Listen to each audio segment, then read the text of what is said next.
as they are off to a 5-0 start. The Saints came in with a rep. They're a high-scoring, high-flying offense. They could not get a whole lot going tonight in this, as the Chiefs are looking to become the first reigning Super Bowl champions to begin 5-0 since the Patriots of 2019, who started 8-0. Decent drive to start the game for the Saints, and then pressure. Derek Carr just kind of throws a pop-up. It's picked by Brian Cook, who makes a tremendous leaping and falling grab as he hits the ground and holds on. Down by contact there. Saints first drive, and guess who? Big 8-7 got involved early and often. Travis Kelce, a gain of 21. And then welcome back to KC. It's the second tour of duty for Kareem Hunt. And with Pacheco out, he slides right back into a familiar role and barrels his way into the end zone. Saints down 10-0. They've got a guy that we talked about on Countdown that can take the top off the defense. There goes Rashid Shaheed again. Nobody scores more deep touchdowns than this guy, other than maybe Tyreek Hill, a guy who's as fast, maybe faster than he is. Chris Jones and Steve Spagnuolo with a little conversation about what they need to tighten up. 3rd and 22. Look out, Kelce's going to pitch the football. He finds Samaje Perine, who great job there as he kept his eyes up short of the first down. Another look at this. Kelce's forever looking to chuck it sideways. They would get field goals on consecutive drives, so they head into the locker room leading 16-7. Third quarter, 16-7, and JuJu Smith-Schuster touchdown, no, but Colin Saunders has got it, and the big fella's moving. Get off me. This is just a play that set social media on fire as he had the soft hands, and right here after he grabs it, take a knee, the hell with that, I'm trying to score, baby. Get out of my way. Switches hands, incredible big man ball and shot to Swag, and Brittany Mahomes, Taylor Swift are like, whoa, that wasn't supposed to be the way that one went. No, it wasn't. In the red zone, this is what you need to do. Cash it in for 6, and this is a great play design. Foster Moreau gets free, touchdown, and the Saints hit the extra point off the upright, so it's a 16-13 game. But the Saints answer in a hurry.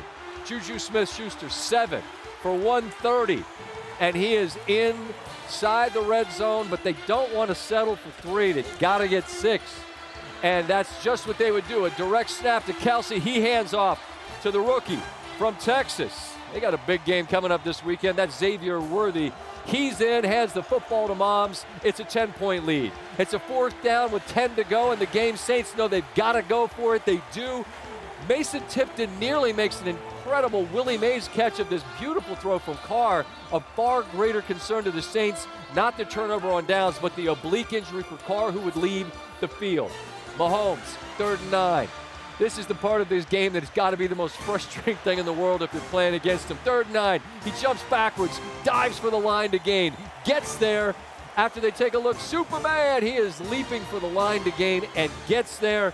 The Chiefs would add a field goal, and in the end, they double up New Orleans. It's a 26-13 game. They head into the bye at 5-0. They're the 5-0 as reigning Super Bowl champions for the first time in team history. As I mentioned, it's been done before. They're the 5th team to do it in the last 20. Each of the previous 3 made it at least 8 games before they suffered their first L. After a Week 6 bye, the Chiefs travel to San Francisco to take on a somewhat reeling at the moment Niners team.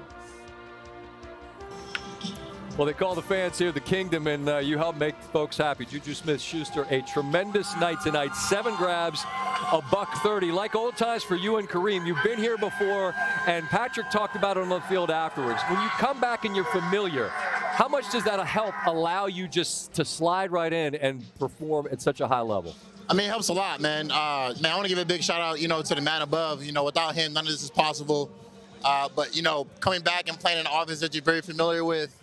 And, I was just talking to Pat about it. I was like, man, you got guys like Kareem Hunt back. You got like Jody back. And it's just ball, man. And when you come to a team like this, great atmosphere, good chemistry, kind of just works out how it is. It's just ball, and yet it's been a minute, right? And I wonder, is it just like the old proverbial riding a bike, right? When you slide back into terminology that's familiar, a quarterback that's familiar, is it as simple as that? Yeah, it is.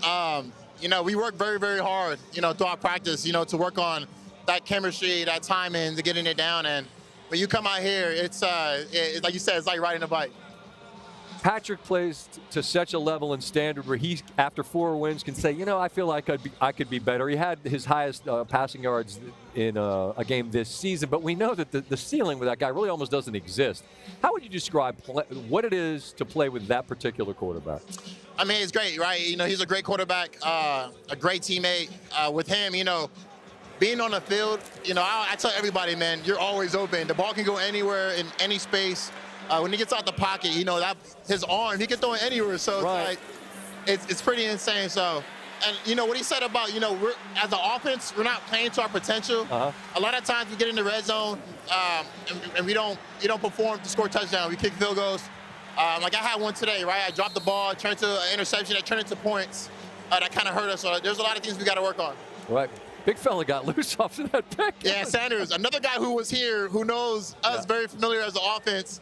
Yeah, he got loose. So, real quick thought on the way out. You head into a bye 5-0. If there's places to get better, you mentioned the red zone. Is there anything else that you guys are trying to tighten up between now and when you're on the field after the bye? I think for us, it's the red zone. It's us driving down. We're moving the ball. I love Buckner, but at the end of the day, we got to score touchdowns. You got to put points on the board, create that separation. So, yeah.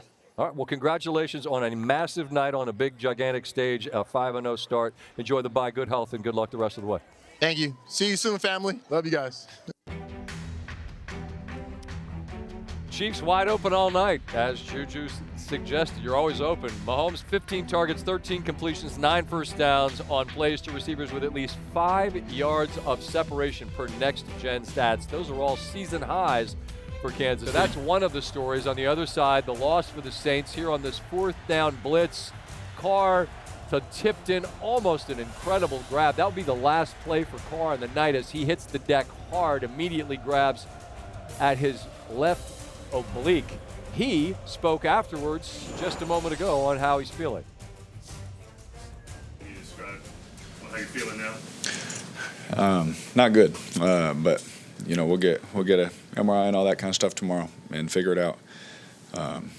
But for me not to be out there with my guys, no matter the situation, it takes something. So. What was the determination? Like, what was it that they saw that made it? I just you couldn't go back in?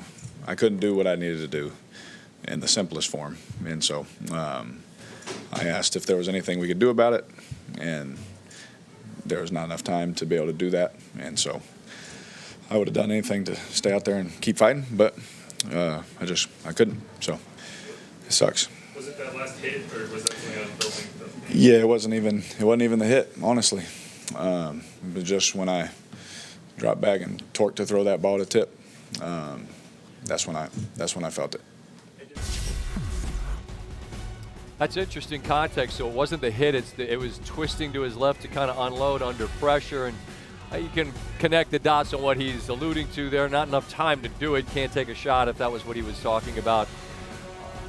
Derek Carr is a guy who's been as reliable as anybody. Since his rookie season in 2014, he started 164 games. That is the most in the NFL over that span. He's never been on the injured reserve in his career. As he alluded to, it's a short week, get an MRI and see the extent of that issue. JuJu Smith-Schuster had an enormous night, and after the Saints had clawed back to within 3, he gets loose for his biggest gain of the night, which gets them into the red zone. As he just told me, they got to be better in the red zone. Direct snap to Kelce. He hands to Worthy. That's a touchdown. They win by 10. Here's Coach Reid on the evening. First of all, thank you to the fans. It was a great atmosphere for a football game, and the guys could feel that, and they rose up. I thought all 3 phases did a nice job tonight, starting with the O-line and D-line. They both put a lot of pressure on the quarterback end, took the pressure off the quarterback end. We ran the ball well, so my hat goes off to those guys. And then individually, there were some nice performances. JuJu, it was great to get him going here. 7 catches for 130 yards. Kareem had 28 carries. He spent his bye week in a nice tub, but he's doing good for 102 yards and a TD. And then Kelce had, again, 9 catches for 70 yards, and Pat had a big day with, it was 28 for 39 for 331 yards. And then defensively, Cook with the big pick right there. That was a very impressive catch. And then, it led to points, so that's always a plus. And then Bolton with the 10 tackles. Tershon got a sack, which was great for him. And Watson, McDuffie gets a lot of the credit, and he's playing like an all-pro. And we just kind of take that for granted. But this Watson kid, man, he is playing his heart out and doing a great job for us. So at the other corner spot. And then Bucker was 4 for 5 on the field goal part. And then last, but not the least here, the Royals. My hat goes off to Matt for the job he did there with his crew, and they got their playoff win against a pretty good Yankee team. So impressive. All right. Big night in Kansas City. Got pretty thorough accounting from Coach Reid. We'll add to the bookkeeping. Patrick Mahomes has his first 300-yard game of the season. It's the 46th time he's done it as a starter going back to 2018. That is 14 more than anybody else. Ladies and gentlemen, Ryan Clark is in the building. RC has joined the show.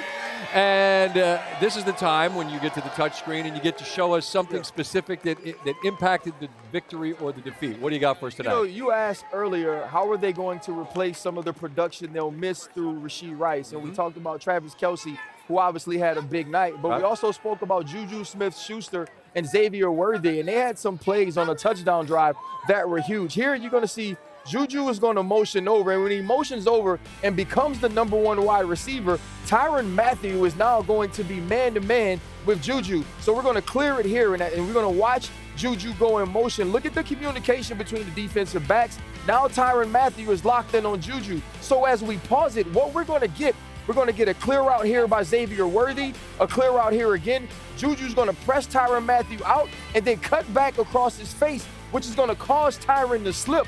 JuJu makes the catch. This is the place where we normally see Rashee Rice with the catch and run. JuJu gets the football, and it's that familiarity that he has with Patrick Mahomes, and understanding and a sort of communication that they have. He gets the football out of his hand, and there's a touchdown here. Right there, you know who that is? That's Patrick Mahomes. That's exactly where he needs to be if you're going to run the football, because he doesn't need to be blocking a soul. And then what we're going to get is Steele's going to lead up here. We're going to get a direct snap to Travis Kelce. He'll hand the ball off to Xavier Worthy, and as he gets outside, he puts one foot in the ground and gets up into the end zone. As you watch this play, this is just another way to use the quick shovels or the wildcats or different things and objects that they put simple things in front of you and give you plays to put the ball in the hands of their playmakers. I love what Andy Reid and Matt Nagy did tonight. They made sure that Patrick Mahomes was the star, got the ball to Travis Kelce early, and then worked to some of the auxiliary pieces of their skill players. We worked together long enough. You know that I'm not critical just to be critical. Yep. I'm asking a sincere question here. Can the creativity of Nagy and Reid sometime be a detriment to them where they get cuter than they need to there? That play worked, and it's great. Yes. But I'm talking about you're lining it up with Kareem, and it doesn't look like they can stop it. Sometimes I wonder if you've got these plays, you run them all week, and you're like, we're going to run them, and it's going to work. Maybe it does, maybe it doesn't. But does that make sense to is it a fair question? No. It's a fair question, because you feel like you're good enough at times to beat people with the straightforward plays that we see you run all the way down the football field. And JuJu Smith-Schuster said something to you. He said, look, we have to score touchdowns instead of getting threes. And I do believe that sometimes some of that creativity makes you soft on the front line and doesn't allow you to invert the line of scrimmage, and that's where you get the tackle for losses that puts you in third downs on the goal line. I find it really interesting that Kareem goes and now comes back. JuJu goes to New England and comes back. Is it as simple as coming back to this familiar place where you have institutional knowledge, they trust you and you trust them, and all of a sudden you're reborn as the guy you once were? Well, I don't necessarily know if you're reborn as the guy that you once were, but you find your place. right? It's like when you go home, Scott. When you go home and you're sitting at your family's table, you know exactly what seat to sit in. You know exactly where to go in the cabinets to get what food. And on the other side of that, it makes your family comfortable with you. It's easy for your aunt to say, hey, Scott, can you go grab the mayonnaise? Sure. Hey, Scott, can you go get the mustard? And when you're getting those condiments, you're getting them for Patrick Mahomes to make the best sandwich we've ever seen. This is a long analogy, but you're making it make sense. You know, but it makes sense. And so I think that's what it is. It's not that these dudes come back and become Pro Bowl players again. It's that they fit into the right pieces in a place. They don't have to be Pro Bowl players. Just be productive and just be reliable. And wasn't Patrick essentially saying that with Lisa afterwards, that, look, it's going to be by committee. It's not going to have to be JuJu every week. But you know what? It was tonight. And I think that's just instructive, because I must admit, I thought that perhaps his best days were in his rear view. Yeah. But tonight, I mean, he's as Patrick good as he ever said was. something intelligent last week that I actually laughed at. He kept talking about the acumen and the intelligence of the players. He wasn't saying this guy's fast, this guy's explosive. He kept saying how smart they were. And I think he values that, because right now to him, it's not about the big plays you can make. It's about the correct plays you can make. And we saw guys do that tonight. It's an underrated attribute in every facet of life. And certainly here, where they are all on the same page, you get nights like tonight. And that defense continues to be an absolute wrecking ball, right? Yeah. Appreciate it. We're back in Arrowhead, where that guy had a big night. Travis Kelce, 9 grabs, 70 yards. But then when he catches it on 3rd and 22, he decides, you know what, I'm going to chuck it sideways to Samaje Perine. Just an outrageous play. The question is, was this scripted? Is this a called play? Here's what Andy Reid told Lisa Salters as they headed into the locker room with a 9-point lead. Joe and Troy want to know, what was that play call? Was it a designed lateral? We do it every day in practice, so I can't tell you the name of it. Well, his big brother told me that he did it since he was a little kid in the backyard. He just chucks the ball in here. You see 2019, he flips it to Shady McCoy. Kelce with the grab, then flips it to Deshaun McCoy. Last year, against Denver, Kelce looks to give it to Noah Gray. Again, can practice it every day, play call or not? Who's to say? Of course, we know the famous one that got called back last year. And then here it is again, as soon as he's in the open field and he looks to switch hands. And he delivers it right on time. Credit to Perine for keeping his head on a swivel. And here's a quarterback, Patrick Mahomes, on his guy going to the lateral game. I mean, I'm shaking my head because I told him before the play, I said, I'm going to throw it to you so we can get in field goal range. And he underhand shoveled it across the entire field. So, I mean, it's like I'm talking to, like, Sterling. So that's Travis, man. He's a special player, and as long as he does it and it works, man, no one's going to say anything. And one of the things tonight, just sort of about the vibe, obviously you're locked in on the game itself, but were you cognizant in some way of how the fans were responding? 100%. I was trying not to be. I really wanted to focus on the game and then look after and maybe get like a scoreboard kind of shot of it, and they gave us a couple of those, but like you could feel that stuff was going good. And there was kind of a lull there, kind of I think towards the end of the game, and I was like, they're not showing it the score. The Yankees came back, but no, the Royals picked it up and got the win, and it was extremely exciting to see that the fan base, because I mean obviously we know that the fans at Arrowhead are going to be loud and ruckus and be really into the game, but I haven't got to experience that stadium in Kaufman, sold out playoffs and that stuff, and so it was cool to see that kind of combine. Will you go Wednesday? That's the plan. It's bye week, so Brittany's vacation and me getting to the Royals game will feud for sure.